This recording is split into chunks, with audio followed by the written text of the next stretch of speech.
they would say they had no power, and I kept telling them, you have no power because you believe you have no power. And it has to start here. It has to start in your head.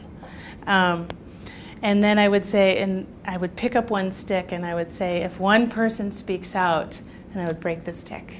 It's easy to break. And then I would collect a whole bunch of sticks and I would hold it, and I said, but if everybody speaks out together, we can't break it.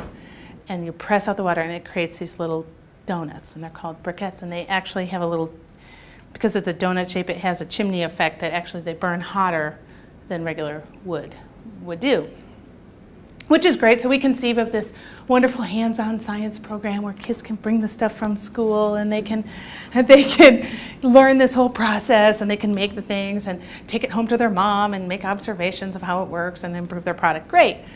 But how are you going to get anybody to buy them? Because, of course, getting people to use an alternative technology anywhere is tough.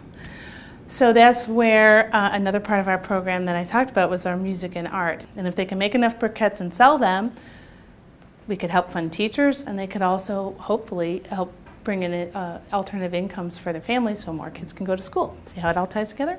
And so I have these ideas that we're going to use music, and they've also started their own dance. They found somebody who knows the Cambodian dance tradition, so the girls are learning dancing. And I have this vision of, okay, we're going to do demonstration programs.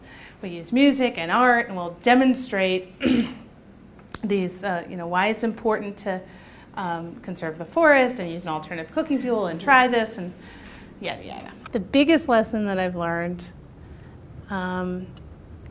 is that, I've said it a couple of times already, is that the relationship matters as much as the money. This is a relationship that I've built over time. It's, and I can't walk away from it. So if I had known 7 years ago that I was committing to a life of a relationship with these people, would I have done it? I don't know. But that is what it's become, and it has to be that way, because that's what works. We have all kinds of discussions about morals and ethics and how this should go about this, and they don't have those dilemmas. They just don't. And when I try to see the world from there, and that's very hard to do, because of course I grew up in my culture and my background and my worldview, but that their worldview is just as legitimate, and it's limited, so sometimes that's hard to get into. Like, how could you can see it this way, but and I think it's a constant challenge. Every time I go back with my ideas of how we're going to put this together, they teach me something new about how we're going to do it for real on the ground.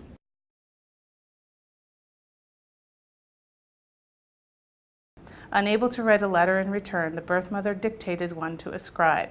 Using the highest vernacular, it began, "Gracious big brother and gracious big sister." Amanda continues the translation, deciphering the meaning with the help of her husband Andy, who had enough schooling in Cambodia to learn the Khmer script. She's Khmer illiterate.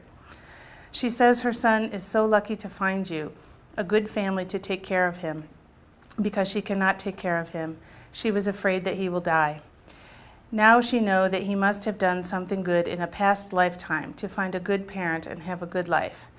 Big tears form in Amanda's eyes as she struggles to find the English words to explain the meaning of the next phrase. She say that he have chung ndait.